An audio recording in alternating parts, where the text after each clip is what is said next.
سوائے جیسے تسبیحات فاطمہ ہیں جو ہر نماز کے بعد آپ نے 100 کا عدد پورا کرنے کے لیے 33 دفعہ سبحان اللہ، 33 دفعہ الحمدللہ، 34 دفعہ اللہ اکبر جو بخاری مسلم میں آتا ہے، یا ایک طریق میں صحیح مسلم کے آتا ہے کہ تینوں 33 دفعہ 99 ہو گیا، اور 100 کا عدد پورا کرنے کے لیے لا الہ الا اللہ وحدہ لا شریک لہ لہ الملک ولہ الحمد وہو علی کل شیء قدیر جو پڑھے گا تو اللہ تعالیٰ اس کے سارے گناہوں کو معاف کر دے گا، اگرچہ سمندر کی جھاگ کے برابر ہی کیوں نہ ہو۔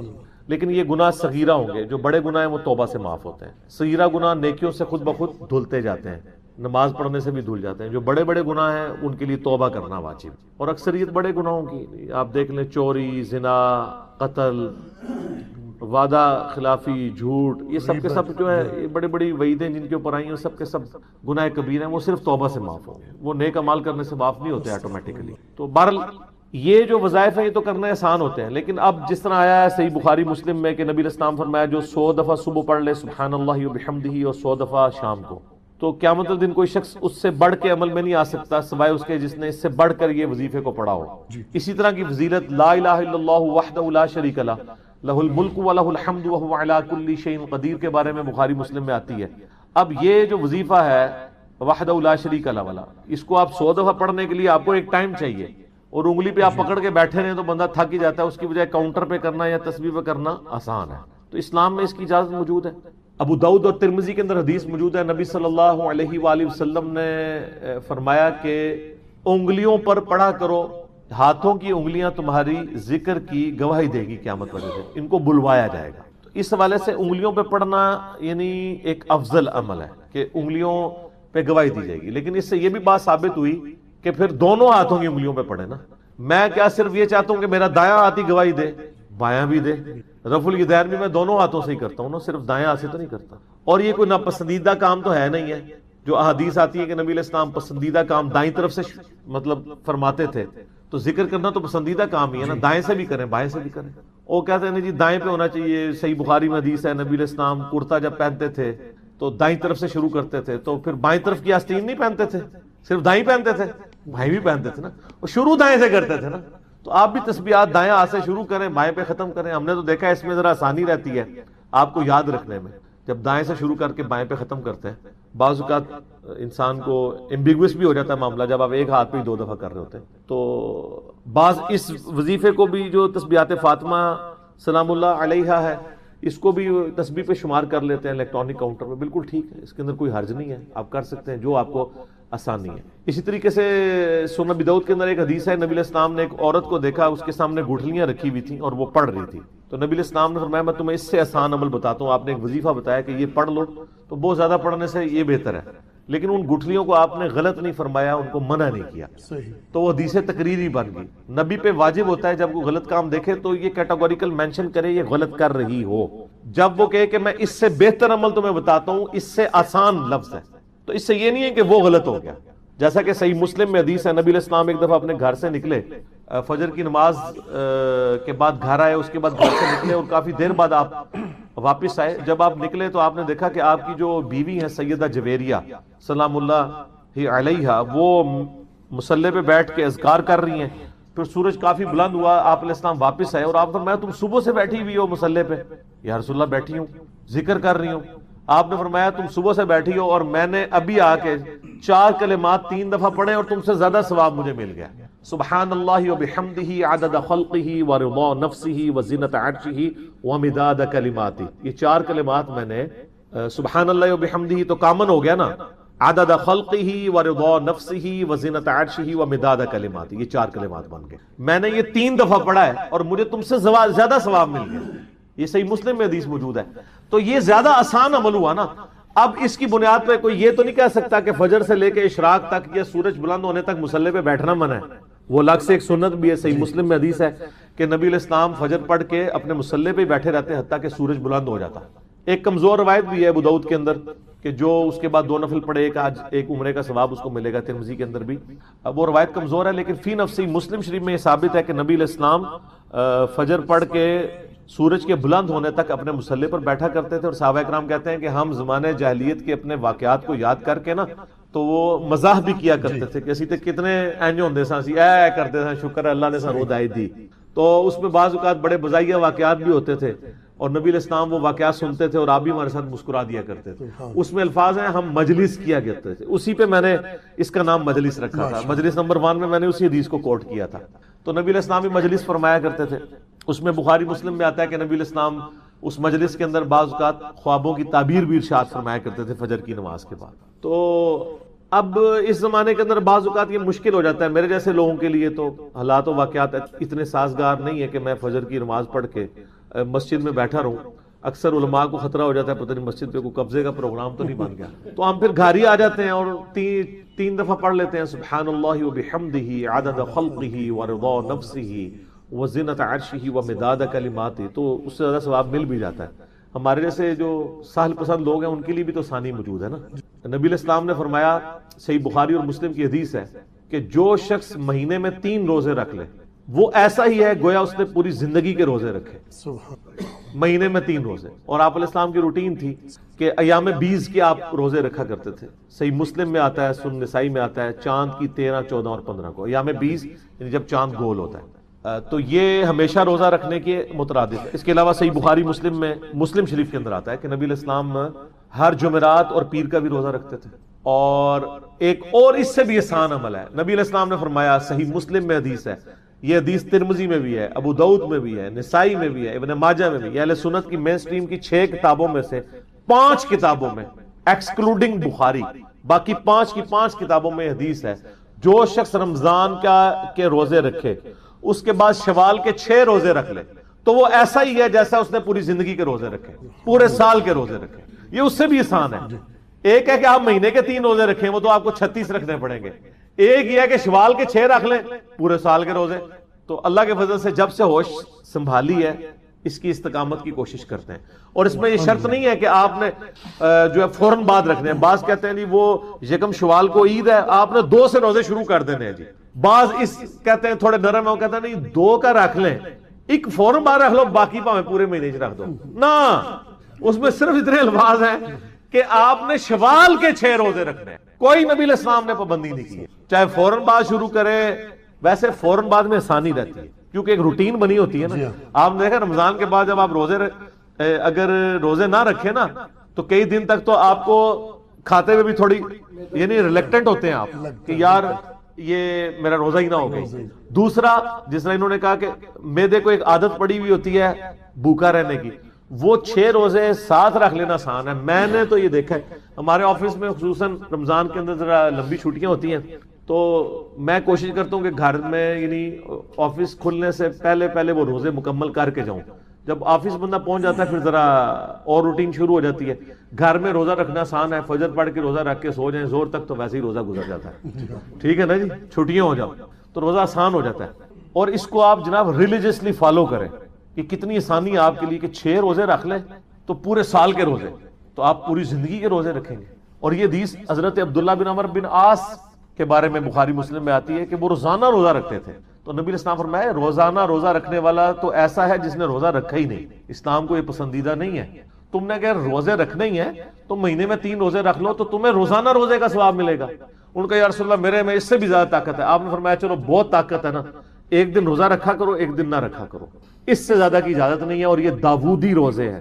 اور پھر جب وہ بوڑھے ہو گئے نا عبداللہ بن عمر بن عاص, بخاری مسلم میں آتا ہے, پھر وہ یاد کیا کرتے تھے کاش میں نے حضور کی رخصت سے فائدہ اٹھا لیا ہوتا, مہینے میں 3 والا کام بھی ٹھیک ہے, اب مجھ سے نہیں رکھے جاتے. تو سر ہم تو آپ کو اس سے بھی آسان عمل بتا رہے ہیں کہ مہینے میں ہر مہینے 3 نہیں, صرف 6 روزے شوال کے رکھ لیں تو پورے سال کے روزے.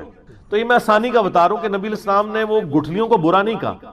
البتہ اجتماعی ذکر جو گٹھلیوں والا ہے نا, وہ سن دارمی میں ایک حدیث ہے عبداللہ بن مسعود والی, وہ ایک معاملہ الگ ہے, اس کا تعلق اجتماعی ذکر سے ہے, گٹھلیوں کے ساتھ نہیں ہے. ٹھیک ہے, یہ تو اسی طریقے سے کہ آپ وہ گھوڑوں کی دموں والے حدیث رفع الیدین پہ لگا دیں, وہ 2 الگ چیزیں. یہاں پہ تو یہ ثابت ہے نبی علیہ السلام نے پسند فرمایا. باقی جو سلفی حضرات ابو داؤد کی ایک روایت لیتے ہیں نا کہ نبی علیہ السلام دائیں ہاتھ پہ ذکر شمار کیا کرتے تھے, وہ روایت ہی ضعیف ہے. اس میں عامش مدلس ہے اور آن سے روایت کر رہا ہے, سما کی تصریح نہیں ہے. امام مسلم نے صحیح مسلم کے مقدمے میں لکھا ہے کہ مدلس کی آن والی روایت سما کی تصریح کے بغیر ضعیف تصور کی جائے گی. البتہ بخاری مسلم میں جو تدریس والی روایتیں ہیں وہ صحیح ہیں, وہ سما کی تصریح کے اوپر معمول ہے. ایک عرب سکالر ہے, انہوں نے باقاعدہ اس کے اوپر ایک کتاب لکھی ہے کہ جو بخاری مسلم میں آن والی روایتیں ہیں نا, آمش کی یا سفیان ثوری کی یا باقی محدثین کی, وہ ان کی سما کی تصریح باقی کتابوں میں مل جاتی ہے.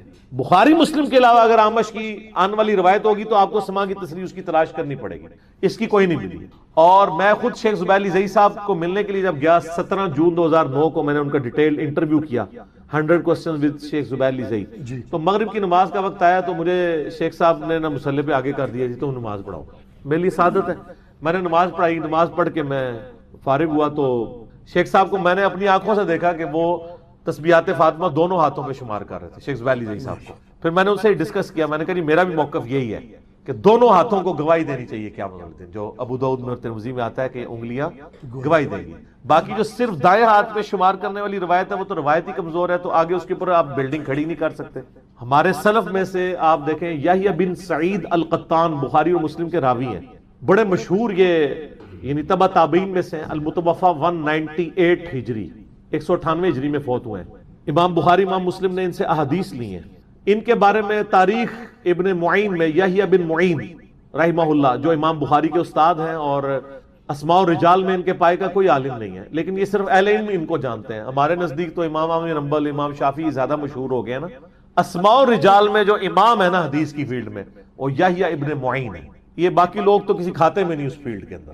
یحییٰ ابن معین ان کے بارے میں یعنی احمد بن حنبل کہتے ہیں کہ جی میں اس حدیث کو حدیث ہی نہیں مانتا جس کو یحییٰ ابن معین نہ جانتا ہو. آپ اس سے ان کا لیول اندازہ کریں حدیث کی فیلڈ میں. تو تاریخ ابن معین میں یحییٰ ابن معین نے نا مختلف جو راوی ہیں نا حدیث کے ان کے حالات زندگی کے اوپر بھی ڈسکشن کیا. اس میں وہ یحییٰ بن سعید القطان کے بارے میں لکھتے ہیں کہ وہ جبہ پہنتے تھے بڑے خوبصورت تھے اور ان کے جبے میں ایک جیب ہوتی تھی جس میں ایک بڑی سی تسبیح ہوتی تھی جو وہ جبے کے اندر رکھ کے وہ مصباح پڑھا کرتے تھے. عربی میں اس کو کیا کہتے ہیں؟ مصباح. ایک مصباح ہے سواد والا وہ قندیل کو کہتے ہیں جس کا یہ مشکات المصابیح یہ والی مصباح ٹھیک ہے. ایک سین والی مصباح ہے تسبیح پڑھنے کا آلہ انسٹرومنٹ مصباح میم سین با الف ہا. اس سے عربی میں کیا کہتے ہیں؟ مصباح. تو اس میں آپ مصباح لفظ لکھیں مکتبۃ الشاملہ میں اور تاریخ ابن معین میں جا کے کلک کریں کنٹرول فائنڈ کریں تو وہ آپ کو وہ والی روایت مل جائے گی. ٹھیک ہے. اور صوفیاء اسے مذکرہ بھی کہتے ہیں. صوفیاء سے مجھے اختلاف ہے لیکن یہ تسبیح والا جو پازیٹیو چیز ہے نا یہ میں نے صوفیوں سے ہی لی ہے. حقیقت بات ہے وہ اس سے مذکرہ کہتے ہیں. مذکرہ کا مطلب پتہ کیا ہے؟ ذکر یاد دلانے والی. ایک لفظ ہے مذکر. مذکر کہتے ہیں نا جیسے مذکر اور مونس ٹھیک ہے مرد و عورت. ایک مذکر لفظ ہے انما انت مذکر لست علیہم بمسیطر. اے نبی صلی اللہ علیہ وآلہ وسلم آپ تو ان کو نصیحت کرنے والے ہیں اللہ کی یاد دلانے والے ہیں. آپ ان کے اوپر داروغہ بنا کے نہیں بھیجے گے کہ ان کے ساتھ زبردستی کریں. وہاں پہ لفظ کیا ہے؟ مذکر یاد دلانے والا. ٹھیک ہو گیا. تو مذکرہ یاد دلانے والی یہ ہے مصباح. اور جناب آپ اس تسبیح کو پکڑنے کی عادت ڈالیں. آپ ویسے انگلی میں پڑھیں گے تھوڑی دیر بعد بھول جائیں گے لیکن آپ الیکٹرانک کاؤنٹر ہاتھ میں پکڑ لیں یا آپ مصباح ہاتھ میں پکڑ لیں آپ کے ہاتھ خود بخود چلیں گے. اور جو 100 کے اذکار ہیں نا یہ بڑے آسان ہو جاتے ہیں. اب ہمارے کئی اذکار ہیں صبح شام میں جو 100 دفعہ والے ہیں. سبحان اللہ و بحمدہ ہے درود شریف ہے اس کے بعد استغفر اللہ واتوب الیہ ہے بخاری مسلم میں. تو اب وہ کئی ایک ہے اس کے ساتھ آپ دیکھیں یہ اس کے ساتھ شمارے بھی لگے ہوئے ہیں یعنی یہ والے دانے وہ بڑی سخت ہوتے ہیں آگے جانے کے لیے. ایک وظیفہ پڑھ لیا ایک دفعہ آگے کر لیں دوسرا 100 والا مکمل کیا دوسری دفعہ کر لیں اس طرح آسان ہوتا ہے. تو میں نے یعنی اہل حدیث کے اوپر چونکہ بات ہوئی تھی تو اہل حدیث میں باقی بعض لوگ غلو کرتے ہیں لیکن بعض لوگ تسبیح پڑھتے بھی ہیں. بڑے بڑے علماء کو میں نے شیخ زبیر صاحب کا تو آپ کو مطلب یہ ہمارے جیلم شہر میں خود میں نے غلام عثمان ظہیر صاحب کو تسبیح پڑھتے ہوئے دیکھا ہے. شیخ زبیر صاحب کے جو شاگرد ہیں حافظہ اللہ تعالیٰ من الجنت والناس. تو غلام عثمان ظہیر صاحب کو میں نے خود اپنی آنکھوں سے تسبیح پڑھتے ہوئے دیکھا ہے. ان کے ہاتھ میں تسبیح ہوتی ہے تو میں نے ان کو چھیڑنے کے لیے نا ایک دن کا میں نے کہا یہ تو بدعت کہتے ہیں. وہ کہتے ہیں علی بھائی چھوڑیں ان کو. یعنی یہ اس زمانے کی بات ہے جب وہ ہمارے اسلام کا جواب بھی دیا کرتے تھے. جو قرآن حکیم کی حفاظت کا ذمہ اللہ تعالیٰ نے لیا اس کانٹیکسٹ میں شعراء آفاق آیت ضربہ سنام یعنی ایپیکس چوٹی وہ یہ آیت ہے. اور یہاں پر قرآن کو اللہ تعالیٰ نے الذکر فرمایا یعنی یاد دلانے والی چیز. قرآن کس کی یاد دلانے والی کتاب ہے؟ اللہ کی. الذکر دی ریممبرنس یعنی یہ وہ کتاب ہے جو یاد دلاتی. اچھا آپ کو اگر کسی کی یاد دلائی جائے تو اس شخصیت کی، اس ہستی کی یاد دلائی جاتی ہے جس کا تعارف آپ کو آلریڈی معلوم ہو لیکن کسی وجہ سے آپ بھلا چکے ہوئے ہو۔ دنیا میں بھی اگر آپ کو کسی نے کوئی چیز گفٹ دی ہے نا، اور کبھی اپنے کمرے کی سیٹنگ کے دوران اس کا وہ گفٹ سامنے آ جائے نا، تو فوراً آپ کو یاد آتا ہے یہ فلاں نے دیا تھا، یعنی اس کا تعارف پہلے آپ کے پاس ہوتا ہے، وہ گفٹ آپ کو یاد دلاتا ہے کہ یہ مجھے کسی نے دیا تھا۔ قرآن وہ گفٹ ہے، وہ یاد دہانی ہے جو ہماری انسٹنکٹ میں اللہ تعالیٰ نے توحید ڈال دی تھی، جو اللہ تعالیٰ نے ہماری روحوں سے عہد لیا تھا۔ الست بربکم قالوا بلا، سورۃ الاعراف میں آیا، سب نے کہا تھا کہ اے ہمارے رب بے شک تو ہی ہمارا پروردگار ہے۔ تو ہماری یادوں میں کہیں دفن ہے یہ چیز توحید، اسے دوبارہ سے یاد دلانے والی چیز جو ہے وہ قرآن ہے۔ قرآن اللہ تعالیٰ کا بہترین ذکر ہے، ظاہر ہے اللہ تعالیٰ کا تعارف اس کے اندر موجود ہے، اللہ تعالیٰ کی تعریف اس کے اندر موجود ہے۔ اب وہ آیات جن میں اللہ تعالیٰ نے یہ ذکر کیا کہ اللہ تعالیٰ کو کثرت سے یاد کرو، وَاذْكُرُوا اللَّهَ كَثِيرًا، اللہ تعالیٰ کو کثرت سے یاد کرو تاکہ تم کامیاب ہو جاؤ۔ تو اللہ کا جو یاد والا معاملہ ہے، اللہ کا ذکر والا معاملہ ہے، جس میں ہمارے دلوں کا سکون ہے، جو ہم پچھلی سورت میں پڑھ چکے، سورہ الرعد کے اندر، الا بذکر اللہ تطمئن القلوب، آگاہ ہو جاؤ بے شک اللہ کی یاد میں دلوں کا سکون ہے۔ اس میں نے تفصیلی آلموسٹ کوئی 40 منٹ کی گفتگو کی تھی اور بتایا تھا کہ اللہ تعالی کا جو ٹاپ آف لسٹ ذکر ہے وہ قرآن ہے، اللہ کی تعریف بھی ہے، اللہ کو یاد دلانے والی چیز ہے، اور الذکر نصیحت کے معنوں میں بھی آتا ہے۔ نبی الاسلام بھی اللہ تعالی کی طرف سے ذکر کرنے والے ہیں، یاد دہانی کروانے والے ہیں۔ وما ارسلناک الا رحمتا للعالمین وما ارسلناک الا کافتا للناس بشیرا ونذیرا، یعنی یہاں پہ ہے ڈر سنانے والا، خوش خبری دینے والا۔ وما ہوا الا ذکر للعالمین، یہ نبی تو نہیں ہے مگر نصیحت تمام جہان والوں کے لیے، نبی الاسلام کے لیے بھی آیا، قرآن کے لیے بھی آیا، اللہ کا تعارف کروانے والے۔ تو میں نے یہ بتایا تھا کہ ٹاپ آف لسٹ جو ذکر ہے وہ قرآن، پھر اس کے بعد جو فرائض ہیں ہم پر، ان میں بھی ٹاپ کے اوپر نماز، وَأَقِمِ الصَّلَاةَ لِلذِّكْرِ، میرے ذکر کے لیے، یاد کے لیے نماز کو قائم رکھنا۔ اور باقی جو ذکر ہے، جو ہم اٹھتے بیٹھتے اللہ تعالیٰ کو یاد کرتے ہیں، اس کا تو پروٹوکول بھی کوئی نہیں۔ الذین یذکرون اللہ قیاما وقعودا وعلی جنوبہم، اٹھتے بیٹھتے کروٹوں پر لیٹے اللہ کا ذکر کرتے ہیں، اللہ کو یاد کرتے ہیں۔ صبح شام کی دعائیں ہیں، وہ بھی ذکر کی ایک فارم ہے، لیکن ٹاپ آف لسٹ قرآن۔ یہ وہ آیت ہے سورۃ الحجر کی آیت نمبر 9 جو اس بات کا ثبوت ہے کہ اللہ تعالیٰ نے قرآن کی حفاظت کی ذمہ داری لی ہے، لیکن لیکن لیکن صرف عربی ٹیکسٹ کی، قرآن کی تفسیر جو ہے اس میں کوئی ڈنڈی مار سکتا ہے، اس کی عربی کو کوئی چینج نہیں کر سکتا، اور اس ماڈرن ورلڈ میں تو اس کے ترجمے کو بھی کوئی چینج کر ہی نہیں سکتا۔ کیوں؟ اب تو ایک زبان دوسری میں ٹرانسلیٹ کرنی ہے، وہ کمپیوٹر کر کے دے گا، اور کمپیوٹر نہ بریلوی ہے، نہ دیوبندی ہے، نہ اہل حدیث ہے، نہ شیعہ ہے، کمپیوٹر ہے۔ وہ عربی لنگوسٹک کا جو اپروپریٹ معنی بنتا ہے وہ آپ کو بتائے گا، اس میں کوئی ڈنڈی نہیں مارے گا۔ اب قرآن کے ساتھ کوئی اس طرح کا کھلواڑ بالکل نہیں کر سکتا کہ وہ ترجمہ اس کا بدل دے، ہاں وہ پریکٹیکلی بدل بھی دے، کوئی فرق نہیں ہوگا، پکڑا جائے گا۔ تفسیر جتنی مرضی وہ غلط لکھے پکڑی جائے گی، لیکن اللہ تعالیٰ کی طرف سے کوئی ایسی پکڑ نہیں ہوگی کہ کوئی غلط اس کی انٹرپریٹیشن کر رہا ہے اور اس کے اوپر کوئی پکڑ آ جائے، وہ آپ کے لیے آزمائش ہوگا۔ لیکن قرآن پاک کا جو ٹیکسٹ ہے نا، اس کی ذمہ داری اللہ تعالیٰ نے لی ہے، جس کا پریکٹیکل ثبوت یہ ہے کہ جن جن لوگوں نے تباہ آزمائی کرنے کی کوشش کی، ان کی کوشش ناکام رہی۔ اس وقت بھی دنیا میں لاکھوں میں نہیں، کروڑوں میں تعداد ہے ایسے لوگوں کی جو قرآن کو حفظ کیے ہوئے ہیں۔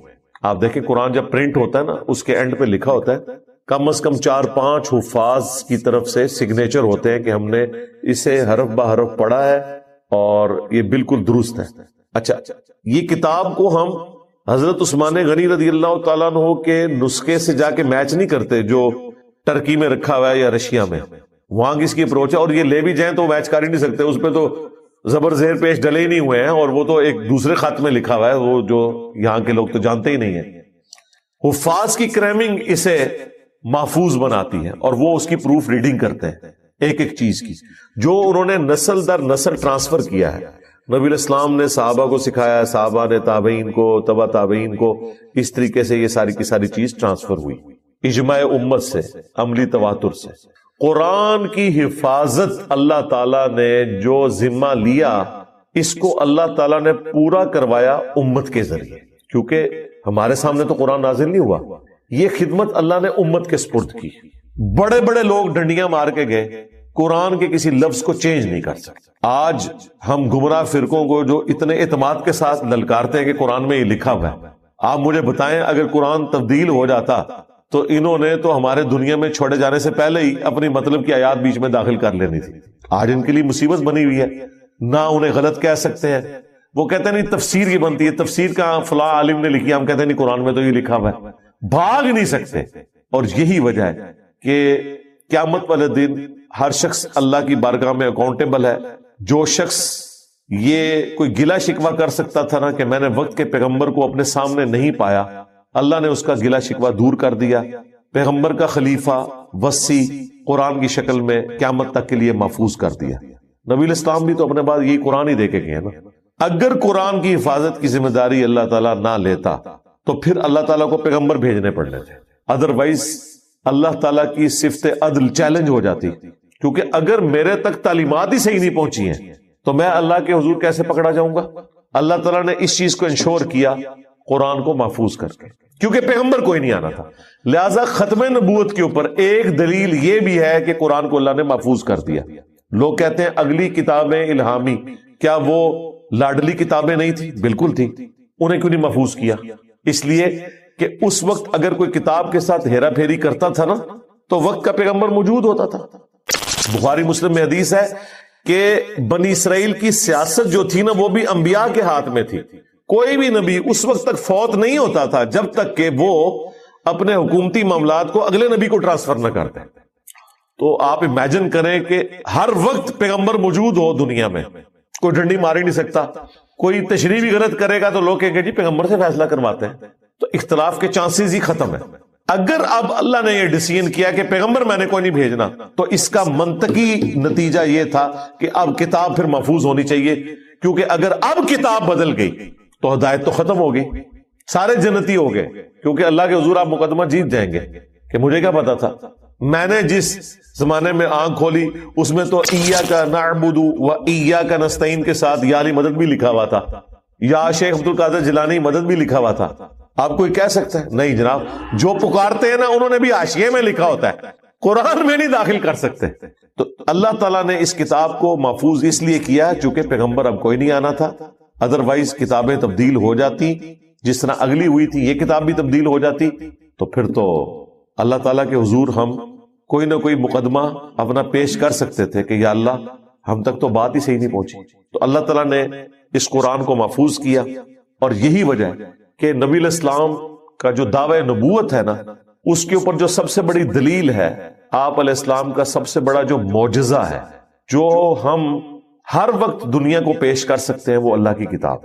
نبی علیہ السلام کی مبارک زندگی میں آپ کے جو فزیکل فینومینا آف نیچر کو توڑنے والے معجزات تھے، جن میں سے ایک ہی معجزہ ایسا ہے جو لوگوں کے سامنے ظاہر ہوا نبوت کی نشانی کے طور پر، بخاری مسلم میں آیا، وہ چاند دو ٹکڑے ہوا، یہ ایک نشانی تھی جو لوگوں کے سامنے تھی۔ باقی آپ کو جتنے معجزات ملتے ہیں نا وہ نبی علیہ السلام کے اس طریقے سے چیلنج کر کے کوئی دکھانے والے معجزات نہیں تھے۔ سفر میں پانی کم پڑ گیا، بخاری مسلم میں آیا، نبی علیہ السلام نے ایک پیالے میں انگلیاں رکھی اور چشمے جاری ہوئے، 1500 صحابہ نے پانی پیا بھی، جانوروں کو پلایا، سٹور بھی کر لیا۔ اور جابر بن عبداللہ کے الفاظ ہیں بخاری مسلم میں کہ ہم 1 لاکھ بھی ہوتے نا تو وہ پانی اس سے بھی زیادہ تھا۔ لیکن اس کی بنیاد پہ نبی علیہ السلام نے کسی کو بلایا نہیں کہ دیکھو میں ایک پیالے میں سے 1 لاکھ بندے کا پانی نکالنے لگا ہوں، مجھ پہ ایمان لے آؤ۔ ویسے آپ دیکھیں تو یہ ایک بہت بڑی چیز تھی جو پیش کی جا سکتی تھی، لیکن نہیں، یہ کیوں نہیں تھا؟ اس لیے کہ اللہ تعالیٰ نے یہ طے کر لیا کہ میں نے اپنے نبی کا جو معجزہ پیش کرنا ہے نا وہ ایسا معجزہ دعوی نبوت والا پیش کرنا ہے جو نبی کے پورے زمانے کے لیے ویریفائیبل ہو، اور وہ قرآن ہی ہے۔ نبی الاسلام کے اپنے زمانے میں بھی یہی قرآن تھا، آج بھی ہے۔ آپ پرانے معجزے آج کے لوگوں کو کیسے دکھا سکتے ہیں؟ یعنی میں دکھا سکتا ہوں کسی کو انگلیوں سے پانی کے چشمے نکلتے ہوئے؟ نہیں دکھا سکتا، کوئی ویڈیو موجود نہیں ہے۔ جو ریکارڈ ہے وہ تو ہمارا کلیم ہے نا حدیث کا، وہ تو نہیں وہ مانتے، لیکن ہم قرآن پیش کر سکتے ہیں۔ اب آپ سوچیں کہ قرآن کیسے پیش کر سکتے ہیں؟ پہلی دلیل تو ہم یہ دیں گے کہ قرآن اللہ تعالیٰ نے محفوظ کیا، دیکھ لو اس میں کوئی فرق نہیں ہے۔ کلمی نسخے موجود ہیں قرآن کے مختلف میوزیمز کے اندر، جن میں کافروں کے میوزیم بھی ہیں۔ کاربن ڈیٹنگ ہو جاتی ہے، آپ کو پتا ہے چند سال پہلے انگلینڈ کے میوزیم کے اندر بھی ایک ایسا نسخہ نکلا جو حضرت عثمان غنی رضی اللہ تعالیٰ عنہ کے دور کا تھا۔ سورہ طٰہٰ کی آیات تھی اور باقی صورتیں تھی چند ایک، اور کوئی فرق نہیں ہے اس میں۔ ایون کافر بھی یہ مانتے ہیں کہ جو مصحف عثمانی ہے، جس کے اوپر اتفاق ہے پوری امت کا، سنی ہو شیعہ ہو، وہ پوری دنیا میں ایک ہی ہے۔ اور ایسی حفاظت ہے کہ آپ انڈونیشیا کا مسلمان اٹھائیں، اسے کہیں کہ سورہ فاتحہ پڑھنی شروع کرے الحمدللہ رب العالمین، اور افریقہ کے مسلمان کو کہیں کہ اگلی آیت پڑھ، وہ پڑھے گا الرحمن الرحیم۔ پھر رشیا کے مسلمان کو کہیں اس سے اگلی والی پڑھ، وہ کہے گا مالک یوم الدین۔ اور کوئی دو مسلمان کسی بھی اعتبار سے اختلاف نہیں کریں گے۔ یہ بہت بڑا معجزہ ہے۔ تو اللہ تعالیٰ نے قیامت تک کے لیے معجزہ رکھا قرآن، تاکہ نبی الاسلام کی نبوت قیامت تک کے لیے جسٹیفائی ہو کہ قرآن حکیم کو آپ کسی بھی دور کے ٹیسٹ کے اوپر پیش کر سکتے ہیں۔ اس زمانے میں عرب کے لوگوں کو اپنی زبان پر بڑا ناز تھا۔ قرآن وہ کلام ہے جس کو سن کر شعراء نے اپنے کلام پھاڑ دیے کہ اس طرح کا کلام ہم نہیں لکھ سکتے۔ اور یہ ٹیکنیکل چیزیں وہ ہیں جو صرف عربی لنگوسٹک جاننے والے ہی، اور اس میں بھی جو لوگ ادب سے واقف ہیں، وہ عام عربی جاننے والے نہیں۔ یہ وہ اسپیکٹ ہے جو ہماری آنکھوں سے اوجھل ہے، ہم اجرمی نہیں سمجھ سکتے۔ ایون عربیوں میں بھی وہ لوگ سمجھیں گے جن کا شغف ہے اس کے ساتھ۔ لیکن یہ چیز کہ قرآن محفوظ ہے، قرآن کا دعویٰ تھا کہ اس کتاب میں نہ باطل آگے سے داخل ہو سکتا ہے، نہ پیچھے سے، نہ دائیں سے، نہ بائیں سے۔ سورہ حامیم سجدہ میں آیا، اور یہاں پہ آیا کہ ہم اس کی حفاظت کرنے والے ہیں، تو ہمیں حفاظت تو نظر آ رہی ہے، کوئی فرق نہیں ہے۔ کوئی لے کر آئے نسخہ کوئی دوسرا اور دکھائے ہمیں کہ دیکھیں جی یہ ہے جسے مسلمان مانتے ہیں۔ ایک تو یہ ہے جو قرات کے اختلاف ہے، وہ اختلاف کا لفظ اس کے لیے غلط ہے، وہ 7 قراتوں میں قرآن نازل ہوا ہے۔ یہ اختلاف ڈسپیوٹ کے معنوں میں نہیں ہے، یہ اختلاف 7 قرات میں اللہ نے قرآن کو نازل کیا ہے۔ لیکن جو دنیا میں یہ چل رہی ہے قرات، یہ وہ قرات ہے جو کہ قریش والی قرات ہے، جسے حضرت عثمان غنی رضی اللہ تعالیٰ عنہ نے ریٹن میں باقی رکھا، باقیوں کے نسخے جلوا دیے، صحیح بخاری میں آتا ہے۔ لیکن نسل در نسل وہ قرات بھی چل رہی ہے۔ اس وقت افریقن کئی ملک ہیں جن میں دوسری قرات بھی جو ہے وہ پڑھی جاتی ہے، اور وہ آپ نے اکثر یہاں بھی سنی ہوگی کہ وہ اس انداز میں، جس طرح ڈائلیکٹ ہمارے بھی مختلف ہیں۔ ایک پنجابی پوٹھوہار کی ہے، ایک پنجابی لاہور والی سائڈ کی ہے، ایک پنجابی جو ہے وہ سیالکوٹ کی ہے، فیصل آباد کی ہے۔ تھوڑے تھوڑے الفاظ کے فرق سے جو ہے وہ بات ایک ہی ہے۔ ہم بولتے ہیں ادھر آ، پنڈی والے بولتے ہیں ادھر آ، تو اب پیش کا فرق آ گیا نا، لیکن لفظ وہی ہے، بولنے کا انداز ڈفرنٹ ہو گیا۔ قرآن میں بھی ایک قرات کے اندر مالک یوم الدین ہے، ایک قرات میں مالک یوم الدین ہے، اس میں میم کے اوپر زبر ہے، کھڑا زبر نہیں ہے، اور زبر زیر کا فرق بھی ہے۔ ایک قرات میں لقد جاءکم رسول من انفسکم ہے، ایک قرات میں انفاسکم بھی ہے۔ انفسکم، انفاسکم، انفسکم تمہاری جانوں میں سے ایک پیغمبر آیا، انفاسکم تم میں بہترین نفیس ترین شخص آیا۔ بیک وقت دونوں مانے نبی اسلام کے کیس میں درست ہے۔ تو یہ قرات کا اختلاف اپنی جگہ ہے، یہ اختلاف نہیں ہے، ڈسپیوٹ نہیں ہے، 7 قراتوں میں قرآن نازل ہوا ہے۔ لیکن یہ جو قرات پوری دنیا میں چل رہی ہے، اسی میں ہی حفظ کیا جاتا ہے اور آگے ٹرانسفر اس طرح کے معاملات ہوتے ہیں۔ اس قرات کو بس ایک قرات کے فن کے طور پر ضرور زندہ رکھا ہوا ہے۔ سبع عشرہ کا کورس بھی کر کے قرآن حضرات آتے ہیں جو والضحیٰ واللیل اذا سجا، اسے پڑھتے ہیں والضحیٰ واللیل اذا سجے، ہم پڑھتے ہیں سجا، وہ سجے۔ لیکن معنی وہی ہے، وہ بولنے کا انداز ہے. ٹھیک ہے، جس طرح آپ سرائکی طرز میں جو لوگ پنجابی بولتے ہیں وہ آپ کو پنجابی ذرا ڈیفرنٹ لگے گی، ہماری والی پنجابی ذرا ڈیفرنٹ لگے گی، لاہور والوں کی پنجابی بالکل ڈیفرنٹ ہے، فیصلہ آباد والوں کی آپ پنجابی دیکھیں تو بالکل ڈیفرنٹ ہے. وہ ہمیں سن کے پتا چل جاتا ہے کس علاقے کی پنجابی ہے، لیکن ساروں کے لیے پنجابی کا لفظ بولا جاتا ہے. تو قرآن حکیم کی وہ قرات کا جو اختلاف ہے وہ اسے اس اعتبار سے کوئی مشکوک نہیں بناتا، کیونکہ اکثر لوگ اس کو پوچھ بھی رہے ہوتے ہیں. میں نے اس کے اوپر کئی ایک ویڈیوز بھی ریکارڈ کروائی ہیں. ماڈرن دور کے اندر دمشق شام کا ایک رائٹر ہے عثمان طاہا، جسے سعودیہ والوں نے ہائر کیا تھا آلموسٹ کوئی 30-40 سال پہلے. اس نے مصحف لکھ کے دیا، مختلف مصحف لکھوائے تھے سعودی عرب والوں نے. شاہ فہد جو پرنٹنگ پریس ہے انہوں نے، یہ جو ہمارے ہاتھ میں یہ بلو والا قرآن ہے جو آپ کو مسجد نبوی میں بیت اللہ شریف میں ملتا ہے، یہ بھی اس کا ہی لکھا ہوا ہے.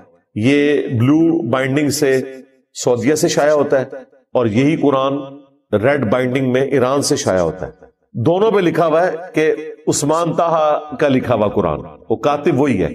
اور ایسے کمال انداز میں اس نے لکھا ہے کہ اب آپ دیکھیں کہ اس قرآن کے آلموسٹ 600 سے زیادہ صفحات ہیں، ہر صفحے کے اوپر آیت مکمل ہو رہی ہے. اس طرح اس نے الفاظ کو ایڈجسٹ کیا ہے، کوئی ایک صفحہ نہیں ایسا کہ جس پہ آیت مکمل نہ ہو رہی ہو. بڑی محنت کی ہے اس بندے نے، کئی بار اسے پریکٹس کرنی پڑی، کئی الفاظ چھوٹے بڑے کر کے ایڈجسٹ کرنا پڑتا ہے، لیکن اس نے یہ اس کی نشانی ہے. اسے کہا جاتا ہے عثمان طاہا کا مصحف.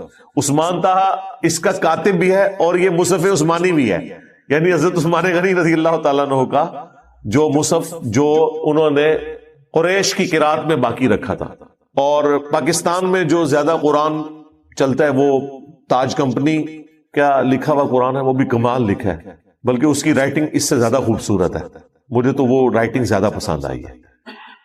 ایون سعودی عرب میں بھی جب تک ان کے پاس یہ نہیں تھا، وہ تاج کمپنی کے قرآن کو ابھی پسند کرتے ہیں. ہمارے پاس جب ان کے سفیر آتے ہیں تو گفٹ میں تاج کمپنی کا وہ بڑا قرآن دیا جاتا ہے.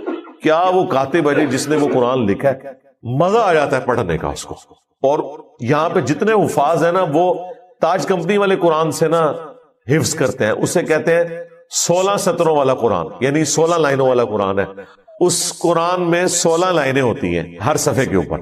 ہر صفحے پہ آیت تو نہیں مکمل ہوتی، لیکن وہ 16 لائنوں والا قرآن ہے. اور بڑے زبردست انداز میں جو ہمارے جتنے بھی یہاں حافظ ہیں انہیں ان کے دماغ میں بھی چل رہا ہوتا ہے کہ یہ اس صفحے پہ اس جگہ کر کے آیت آتی ہے. ظاہر ہے وہ پڑھ کے نا وہ دماغ میں خود بخود بیٹھ جاتی ہے چیز.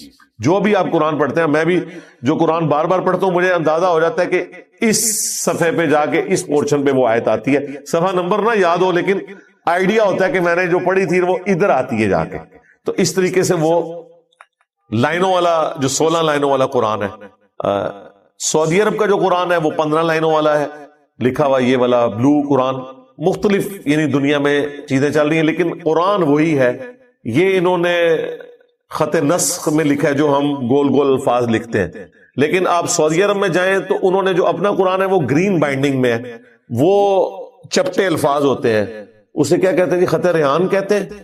ہاں، چپٹے جو الفاظ لکھے جاتے ہیں. ہمیں تو وہ پڑھتے ہوئے بھی نا ذرا دقت ہوتی ہے، ظاہر ہے وہ ہمارا پڑھے جانے والا خط نہیں ہے، لیکن عربی اس خط کو پڑھتے ہیں. اچھا، لیکن اس میں پھر آپ دیکھیں اس میں جو کھڑا زبر، کھڑی زیر اور الٹا پیش یہ نہیں ہوتے. یہ ہماری ضرورت ہے، عربیوں کی ضرورت نہیں ہے. ہم جب تک میم کے اوپر کھڑا زبر نہیں ہوگا نا ہم مالکی لفظ نہیں پڑھیں گے. ان کے قرآن پہ میم کے اوپر کھڑا زبر نہیں ہوگا، عام والا زبر ہوگا. ہم اسے پڑھیں گے مالکی یوم الدین، لیکن عربی اسے پڑھے گا مالکی یوم الدین. اسے پتا ہے کہ اس وقت یہاں پہ یہ پڑھنا ہے. کھڑی زیر نہیں ہوگی، وہ لمبا کرے گا. الٹا پیش نہیں ہوگا، وہاں سیدھے والا پیش ڈلے گا. لیکن اسے پتا ہے کہ لاہو لکھا ہے نا تو میں نے اسے لاہو پڑھنا ہے، کیونکہ لینتھ ڈبل ہو جاتی. الٹا پیش عام پیش سے ڈبل لینتھ کا ہوتا ہے پڑھنے میں. کھڑا زبر عام زبر سے ڈبل لینتھ کا ہوتا ہے. کھڑا زیر عام زیر سے ڈبل لینتھ کا ہوتا ہے. تو انہیں پتا ہے، وہ پڑھ لیتے ہیں. وہاں پہ اللہ بھی جو لکھا ہوگا نا اس پہ کھڑا زبر نہیں ہوتا، یہ والا زبر ہوتا ہے. لیکن پڑھیں گے وہ اللہ نہیں پڑھیں گے، زبر کو چھوٹا نہیں پڑھیں گے. لیکن ہم لوگوں کے لیے تو پرابلم ہوتی ہے، اس لیے یہ زبر زیر اور یہ پیش. ویسے تو عربیوں کو وہ والے زبر زیر پیش کی بھی ضرورت نہیں ہے. ہمیں اردو میں کیا زبر زیر پیش کی ضرورت پڑتی ہے؟ جن لوگوں کو اردو آتی ہے. ہمارا بچہ بھی دال نون لکھا ہونا تو دن پڑے گا, بچہ بھی اسے دون یا دن نہیں پڑے گا, کیونکہ اسے پتا ہے نہ دن کوئی لفظ ہے نہ دون کوئی لفظ ہے. اور اگر کوئی الفاظ ہوں بھی تو وہ جملے سے پتہ لگا لیتا ہے کہ یہ لفظ میں ہے یا میں ہے. اب مجھے بتائیں, میں اور میں ایک جیسے لکھے جاتے ہیں, کیا اور کیا ایک جیسے لکھے جاتے ہیں. ہم جملے سے اندازہ لگا لیتے ہیں کہ میں نے اس کو کیا پڑھنا ہے یا کیا پڑھنا ہے. ہاں, لیکن جن لوگوں کو اردو نہیں آتی انہیں تو سکھانا پڑے گا کہ بھائی یہ یہاں پہ کیا ہے, یہ کیا ہے. اسی طریقے سے عربیوں کو کوئی مسئلہ نہیں ہے, وہ مصحف کو بغیر زبر زیر پیش کے پڑھ سکتے ہیں, کوئی ان کے لیے پرابلم نہیں ہے. اور اسی طریقے سے جن لوگوں نے زبانی قرآن یاد کیا ہوا, انہیں چاہے عربی لنگوسٹک نہ بھی آتی ہو, ہمارے حفاظ کو عربی کدھر آتی ہے, عربی پروناؤنس کرتے ہیں, عربی لینگویج ان کو نہیں آتی ہے, اس کی اٹھان کیا ہے, عربی کی ڈکشنری کیا ہے, اس کے باوجود آپ دیکھیں وہ بالکل ٹھیک پڑھتے ہیں. علماء غلط پڑھ دیتے ہیں, جنہیں عربی کا ترجمہ بھی آتا ہے, جنہیں عربی لنگوسٹک بھی آتی ہے, وہ غلط پڑھ دیتے ہیں. قاری حضرات جو حفاظ ہیں, جنہیں صحیح قرآن آتا ہے, وہ لفظ کو غلط نہیں پڑھتے. کیوں؟ انہوں نے اپنی کرامنگ سے یاد کیا ہوا ہے. جس طرح ہم نے سورہ فاتحہ یا قرآن کی جو صورتیں ہم فریکوینٹلی پڑھتے ہیں وہ ہم نے کیسی یاد کی ہوئی ہیں, ہمیں تو کوئی غلطی نہیں لگتی اس میں. سورۃ الفاتحہ میں کبھی نہیں ایسا ہوگا کہ آپ 5ویں آیت کی جگہ 4تھی پڑھ دیں, وہ زبان پہ چڑھے گی نہیں. اگرچہ کسی کو اس کا معنی نہ بھی آتا ہو, وہ اس نے اسی طریقے سے اسے کریم کیا ہوا ہے.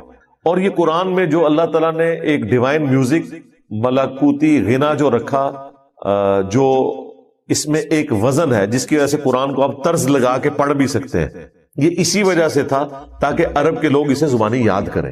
اگر یہ نثر میں ہوتا نا تو اس طریقے سے چیزیں یاد نہ ہوتی. اور قرآن کا یہ وزن اس کی حفاظت اس طرح کرتا ہے کہ آپ کسی ایک آیت کو اٹھا کے دوسری صورت میں فٹ بھی نہیں کر سکتے. وہ آیت بولے گی کہ میں ادھر کی نہیں ہوں. کئی صورتوں میں بھی ایک سے زیادہ کئی وزن آ جاتے ہیں, لیکن وہ جب وزن چلتے ہیں تو پھر ایک جیسے چلتے ہیں. تو اس وزن نے نہ صرف اس میں خوبصورتی پیدا کی ہے کہ آپ طرز بھی لگا سکتے ہیں, بلکہ حفاظت بھی کی. اب یہ عربی لنگوسٹک کی جو جتنی چیزیں ہیں, یہ تو جو عربی ادب کے جاننے والے لوگ ہیں وہ آپ کو بتا سکتے ہیں قرآن میں یہ اس طرح ہی اس طرح. آج کے زمانے میں کیا ہو سکتا ہے؟ آج کے زمانے میں قرآن کو آپ سائنس کے ٹیسٹ سے گزاریں. سائنس وہ جو اسٹیبلش ہے, جو صرف تھیوریز ہیں, کنفرم نہیں ہے, ان کی میں بات نہیں کر رہا, یا ابھی ایوالو ہو رہی ہیں. تو کئی ایک ایسی چیزیں جو قرآن میں بیان ہوئی ہیں, جس طرح ماں کے پیٹ میں بچے کی جو پرورش ہے وہ کس طرح ہوتی ہے, کن سٹیجز سے, یہ تو ہمیں آج سے تقریباً 60-70 سال پہلے جب الیکٹرانک مائکروسکوپ کی انوینشن ہوئی ہے تو پتا چلا ہے. لیکن قرآن میں جو ترتیب اس کی بیان ہوئی ہے سورہ الحج میں, سورۃ المومنون کے اندر, کہ کن سٹیجز سے گزرتا ہے, یہ وہ چیزیں ہیں جو ہم بتا سکتے ہیں. ہر زندہ چیز کا پانی سے پیدا ہونا جو قرآن بیان کرتا ہے, یہ بتا سکتے ہیں کہ یہ چیزیں جو اسٹیبلش ہیں وہ قرآن حکیم میں صرف اسی لیے ہے کہ قرآن اللہ کا قول ہے اور یہ کائنات اللہ کا فعل ہے. قرآن اور ماڈرن سائنس, اس کے اوپر میری تفصیلی ویڈیو ہے ہدایہ وکٹری چینل کے اوپر, تو کئی ایک میری ویڈیوز ہیں جو آپ دیکھ سکتے ہیں. اس حوالے سے میں نے ڈسکشن کی ہوئی ہے. اور اب جو میتھمیٹکس کے شوقین لوگ ہیں انہوں نے قرآن کے اندر سے بہت کچھ نکالا ہے کہ قرآن میں جو آسمان کا لفظ السماء آیا ہے نا, جتنی دفعہ اتنی دفعہ الارض آیا ہے. یہ کتنا بڑا اس نے اتفاق ہے. اس کا مطلب ہے کہ اگر کہیں پہ کوئی ہیرا پھیری ہو تو پکڑی جائے گی. اسی طریقے سے پانی اور خشکی کا جو ذکر آیا ہے وہ اسی ریشو پروپورشن سے آیا ہے جتنا اس پلانٹ ارتھ کے اوپر پانی اور خشکی کا ریشو پروپورشن ہے. 67% آلموسٹ پانی ہے اور 33% خشکی ہے. اس طرح کی کئی ایک میتھمیٹیکل چیزیں ہیں. اس کے لیے آپ ہارون یحییٰ, تو ان کا کلمی نام ہے, عدنان اختر نام ہے, ٹرکی کے ایک اسکالر ہیں, انہوں نے کئی ایک ویڈیوز بنائی ہیں. ویسے وہ اور بےہودہ کام بھی کرتا ہے لیکن یہ کام اس نے بڑا اچھا کیا ہے. کتابیں بھی لکھی ہیں اور کئی ایک ویڈیوز ہیں. قرآن کے جو آپ سمجھ لیں 20ویں 21ویں صدی میں جو چیزیں ہمارے سامنے آئی ہیں معجزات کی شکل میں, وہ اس نے بتائی ہیں کہ دیکھو یہ چیز قرآن حکیم میں پہلے کی لکھی ہوئی تھی اور یہ اب آگے پتہ چلی ہے. یہ اس بات کا ثبوت ہے کہ قرآن کا سورس ڈیوائن ہے. اور پھر قرآن کی وہ چیز تو سارے ہی ٹیسٹ فیل کر سکتے ہیں جو قرآن کی گفتگو کا سٹائل ہے، جو اس کے اندر کانفیڈنس ہے، جس اعتماد سے قرآن میں گفتگو ہوئی ہے، یہ کوئی انسان کر ہی نہیں سکتا۔ انسان کی لکھی ہوئی کتاب اس طرح نہیں ہوتی ہے، اس میں باقاعدہ چیپٹرز اس انداز میں ہوتے ہیں کہ وہ ان چیزوں کا خیال رکھتا ہے کہ میں نے پہلے یہ چیپٹر ڈالنا ہے، پھر یہ ڈالنا ہے، پھر یہ ڈالنا ہے، اور پھر ونس اپون ٹائم سے لے کے ایک پوری ایک سٹوری کے طور پہ بیان کرتا ہے۔ قرآن اس طرح کی کتاب نہیں ہے، یہی وجہ ہے کہ قرآن کو آپ کہیں سے بھی کھولیں آپ کی ہدایت کے لیے کافی ہے۔ قرآن کو آپ کہیں سے بھی کھول لیں، آگے پیچھے سے اس کا جو ذکر دوسری جگہ پہ ہے وہ نہ بھی آپ کو معلوم ہو، تب بھی آپ کی ہدایت کے لیے اچھا خاصا حصہ میسر ہوتا ہے، آپ کو ایک دفعہ ہلا کے رکھ دیتی ہے وہ بات۔ اگر اس طرح کے ربط ہم تلاش کرنا شروع کریں تو پھر تو قرآن پاک آپ جب تک سٹارٹ سے اینڈ تک نہیں پڑھیں گے آپ کو بات نہیں سمجھ آئے گی۔ قرآن تو کہیں یہ نہیں کہتا۔ 30ویں پارے میں آپ دیکھ لیں، چھوٹی چھوٹی صورتیں ہیں، مکمل ایک ٹاپکس ہیں۔ یہ قرآن کے تعارف میں نے بتایا تھا کہ یہ اللہ تعالیٰ کے خطبات ہیں، پرفیکٹ خطبے ہیں 114۔ تو یہ جو ٹیسٹ ہے وہ آپ فیل کر سکتے ہیں۔ قرآن کتنے اعتماد کے ساتھ گفتگو کرتا ہے۔ کئی نان مسلمز جنہوں نے قرآن پاک کا ترجمہ پڑھا ہے نا انگریزی میں، سب کا جو کامن ایکسپیرینس ہے وہ یہی ہے کہ اس کتاب کا سٹائل ہی بڑا ڈیفرنٹ ہے، اس کا بات کرنے کا کانفیڈنس ہی ڈیفرنٹ ہے، پورے وثوق کے ساتھ یہ کتاب بات کرتی ہے۔ ہمیں چاہیے کرنا چاہیے، اس طرح نہیں ہے یہ کرو گے تو یہ ہوگا اور اگر یہ کیا تو یہ ہو جائے گا۔ یہ انسان کو اس طریقے سے بات کر ہی نہیں سکتا۔ یہ وہ ٹیسٹ ہے جو ہر بندہ فیل کر سکتا ہے، بشرطے کہ قرآن کو اچھے طریقے سے ترجمہ کیا ہو، الفاظ کا چناؤ اچھا ہو۔ میرے نزدیک مولانا مودودی رحمہ اللہ نے جس طریقے سے قرآن حکیم کو اردو میں ٹرانسلیٹ کیا ہے، انہوں نے وہ عربی زبان کا سوز و گداز ٹرانسلیٹ کیا ہے، جہاں کہیں بریکٹس ان کو لگانی پڑتی ہیں اس وجہ سے کہ عربی تو ورسٹائل زبان ہے، اردو میں ٹرانسلیٹ کرنے کے لیے بعض اوقات آپ کو بریکٹس لگانی پڑتی ہیں تاکہ وہ جملہ سیدھا ہو جائے، لیکن عربی زبان میں وہ جملہ اسی طریقے سے بولا جاتا ہے۔